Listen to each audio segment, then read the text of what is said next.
Good morning, I'm Chris Fox, and as the title of this video suggests, today we're going to talk about training Amazon to sell books on your behalf. Now, this is something that you can tap into immediately, and I'm hoping by the end of this video you'll have a few tools that are going to get you moving in the right direction. And I've broken the video down into a couple of parts, so we're going to start by talking about data science and what it is, and how companies like Amazon are using it. And then we're going to talk about what you can do to tap into that, because you can very much train Amazon to show your book to people who are probably going to purchase it so that you're getting sales without needing to do much. So without further ado, let's dive right into that process. And by the end of the video, hopefully you will be able to utilize this power too. In order to understand how data science works, first I want to show you how I misused it. So like a lot of authors, when I released my first book, I told my friends, I told my family, I told every corner of the internet that that book was available, and I sold some copies. I sold a couple hundred. But then this instant I stopped shouting from the rooftops, copies stopped selling, and I had no idea why. And I wasn't sure what to do. I mean, if I got back on the internet and started shouting again, people were already getting deaf to my message, and I knew that wasn't effective. So I needed a way to keep selling the book, but wasn't sure what that way was. Now, fortunately, this was in October of 2014. I worked for a company called Cellscope. I was the senior software engineer developing an iPhone application, and the startup that I worked at was within a few blocks of Facebook, LinkedIn, Uber, Fitbit, Pandora, and about 1,000 other startups you've never heard of. So it's kind of an incubator in the middle of San Francisco where all of this cutting-edge technology is being experimented with. And quite by accident, I learned what data science was. We hired a data scientist. He was one of our very first employees, hired just a few months after me, a guy affectionately referred to as Dr. Dan. So picture Sheldon from the Big Bang Theory, who likes to run triathlons, and that'll give you some idea of what Dr. Dan was like. Dan was a data scientist, and he had his doctorate from Stanford. And when I asked him, hey Dan, what is data science? I got back a complex answer about patterns. And I was still unclear on it, so I started doing a little research on the internet to find out, what does Google think data science is? And what I learned is that data science pervades pretty much every area of our life. One of the most common examples that I think everybody will recognize is when you upload a Facebook image, how does Facebook know where the face is? You get that little box and it says, hey, do you want to tag your mother in this picture?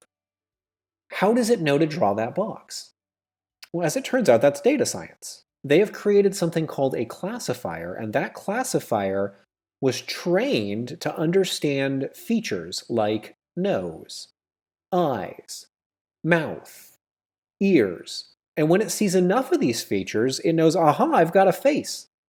And over time, you've probably seen this if you've used Facebook for any length of time, they've gotten a lot more accurate at identifying faces. It's almost perfect now. And that's because data science continues to refine over time.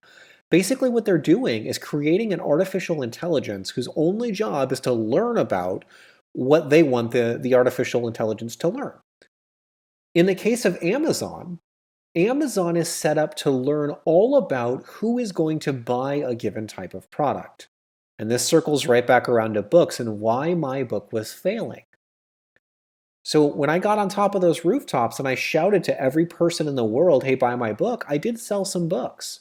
But I also shot myself in the foot because the people who were buying those books, a few coworkers here, my mom, some friends, they had very little in common. And so when Amazon tried to figure out, okay, this is the type of person who wants to read No Such Thing as Werewolves, it was totally confused. If you sell books on sites like eReader News Today, or you use some of those publications, the Fussy Librarian, Awesome Gang, to name a few, many people have noticed that afterwards your also bought books are a mess. You'll have cookbooks in your romance section, and that's confusing not just to readers, but also to Amazon. Amazon wants to sell your book to as many people as possible, but it has no idea who to market it to, and so it stops marketing it. So the lesson there was clear. Amazon was using data science, but in order for it to be effective for my book, I needed to train their algorithm. And the next section of the video is going to tell you exactly how I did that and how you can replicate this process yourself. Okay, we're finally to the actionable part. In order for you to be successful in getting Amazon to sell your book, you have to accomplish two things. First, you have to sell a certain number of copies. So you need to find a way to sell at least 100 books. I'm pulling that number out of my hat. It actually can be a lot lower, but the more you sell, the better. The quantity of sales, though, is not nearly as important as the content of the sales. Remember that a sale is never just a sale. A sale is a person. So if you have 100 people buy your book, what Amazon is going to do is look for commonalities amongst those people. And if those 100 people are your family and your friends and some writers who picked your fantasy novel up, then Amazon's going to have no idea who to market your book to, and so they're just not going to market it. Instead, what you need to do is very carefully identify your target audience. And you can do this by finding books that are similar to yours. So in the case of Destroyer, I looked at books like Constitution by Nick Webb, and a whole bunch of similar books by other similar authors when I was concocting my marketing plan. My goal was to get into their also bots so that Amazon would start marketing Destroyer to their readers, because I knew that those readers were going to like Destroyer. And this is critical. If you can get your target audience to be aware of your book, Amazon will do the rest. So once I had sold a couple of hundred books, Destroyer took off like a rocket because Amazon then showed it to a couple hundred more people and a lot of them bought it. So it showed it to a couple hundred more people and a lot of them bought it. And it kept doing that for the first 60 days that the book was in print, and has done so with the sequels as well. So all 3 books in that trilogy are doing enormously well. It's a 6-figure series, or it will be rather by the end of the year. Eradication just came out. It's made an incredible amount of money, and it is selling a ton of books, and it's different than my experience with No Such Thing as Werewolves because now I know who my target audience is, and I'm really, really trying to reach them. So your takeaway from this first video should be, when you are selling your book, it is vital that you don't try and sell as many copies as possible. Instead, you must target very carefully who you are marketing to. Find your target audience. You don't want writers buying your book. You don't want family members buying your book. Nobody should be buying it as a pity thing. You only want to sell copies to readers in your genre. Even if that's only a handful, even if you can only sell 5 copies, start with that. Because Amazon needs to learn who your audience is so that they can market on your behalf.